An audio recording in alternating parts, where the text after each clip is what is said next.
What's going on, guys? It's Smudgy here at my brand new setup that we're still working the bugs out of, so do feel free to give any feedback on it.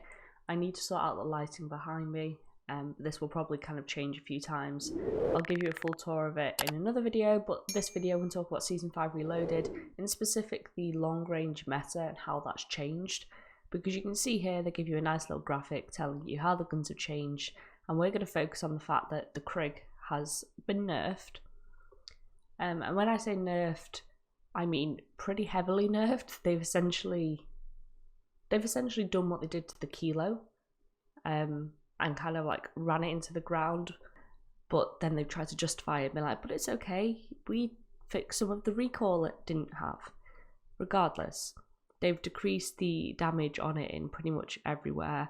They've said they've adjusted the weapon kick, but reduce the recoil, so it's going to be a different weapon kick, I presume, and that raises a lot of questions in terms of kind of what the long range meta is going to be going forward. A lot of people have got scared seeing the DMR is received a bit of a buff. I wouldn't be too concerned about it. Obviously that Type 63 got a big old buff for the SMG kind of build, but yeah, this DMR build, it is good, but it's pretty unforgiving. I'd say for the average player it's not worth it. We do see kind of nerfs to the C58, although it's still pretty usable. The AUG got a little bit of a love to it, same with the Groza.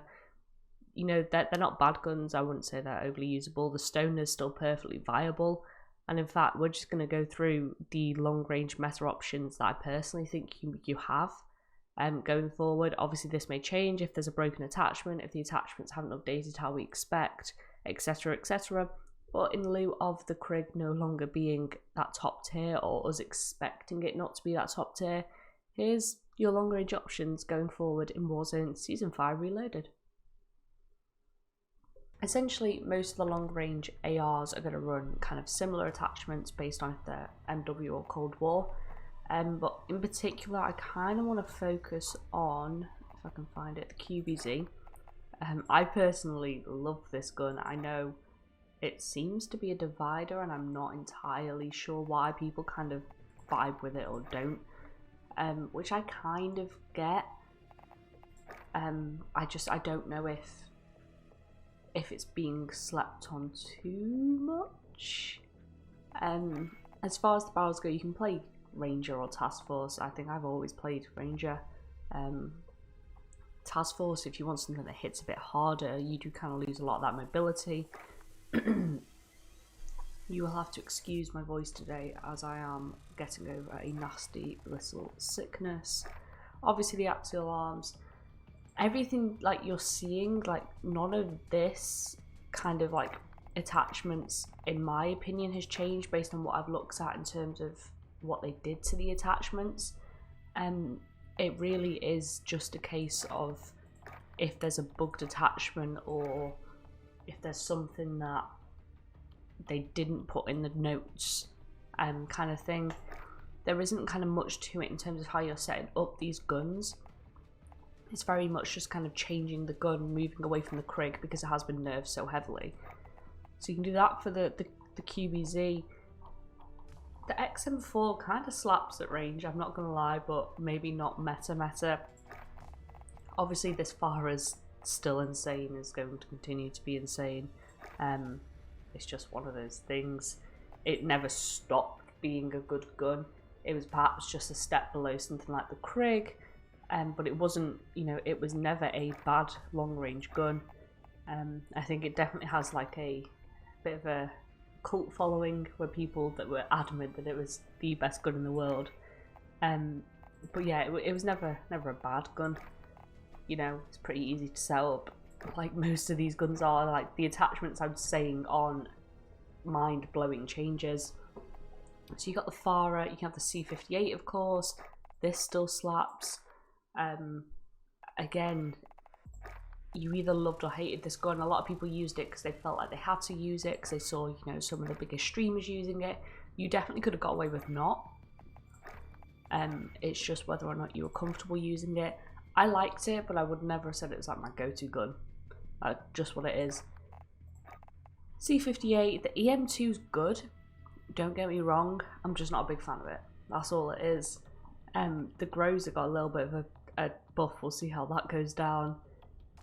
And then I've seen a lot of people gassing up the AK from the Cold War side of things. Personally, I'm not sold. It's a fantastic sniper support weapon, don't get me wrong, but personally I don't think I'm quite so sold on it enough to put it in this video. Interestingly enough, however, is the classic Growl. It's never been a bad kind of gun. Like, it was never kind of nerfed to the point where it was unusable, so it'll be interesting to see how many people do go back to it. And obviously there's still people using it now. The only difference here is if you're going to put a tac laser on, I'd recommend putting a sight on. If you don't put a sight on, then you know, you can use something like this. It doesn't really matter. People have their own Growl builds by now, you'd hope. And along with that is, of course, I'm going to bring back the AMAX. It's a stellar gun. I really do love it. There's something really rewarding for using it. The AMAX, I do love it. I'm not going to lie, I was a bit sad when the meta shifted away from it. But in terms of assault rifles, that's what you're looking at mostly. But it gets interesting when we head over to the LMGs, because the Stoner, despite receiving a nerf, I'd argue is still pretty damn deadly. You know, you could use pretty much anything you wanted in terms of barrel. I know some people actually prefer this for the ADS firing move speed, the firing movement speed, just to kind of keep it a bit snappier, allow you to kind of snake your way out of a few situations. I've always run the task force ever since I unlocked it, so I'm not going to change that now. You do get 3 times on it, of course. This is dependent on how much you struggle or do not struggle with how slow the movement can be. I was running this for a little bit. I did switch the radar pad, and then I kind of went back to like a more traditional like grip. I'm still kind of jury's out on this. Didn't actually run any mag. I never thought I needed it. Obviously, if you're in quads, you might want to run like 120 round maybe, but I never really had too much of an issue with it. I did have the airborne elastic wrap on there, of course, so it's just that last slot is kind of personal preference depending on what you want. The Stoner is still a really good gun. It is still the best LMG out there. But I know there's a lot of PKM lovers, a lot of RPD lovers, you know, even brewing, people are a big fan of that as well. It's a strange one because in my head, the Stoner is out and out the best LMG in the game. People will dispute that. I think the Stoner's probably a bit too much at the moment. It's a very, very easy to use gun. You're just going to get pushed quite easily by a team that's got any form of movement.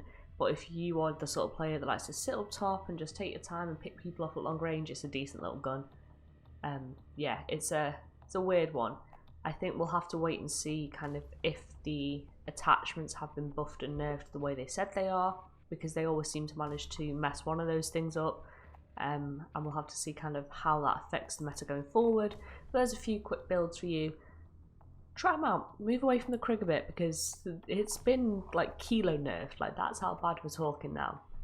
But as always, if you did enjoy the video, give it a like, subscribe if you want to find your way back. Hope you all have a good day, and I'll see you next time. Bye.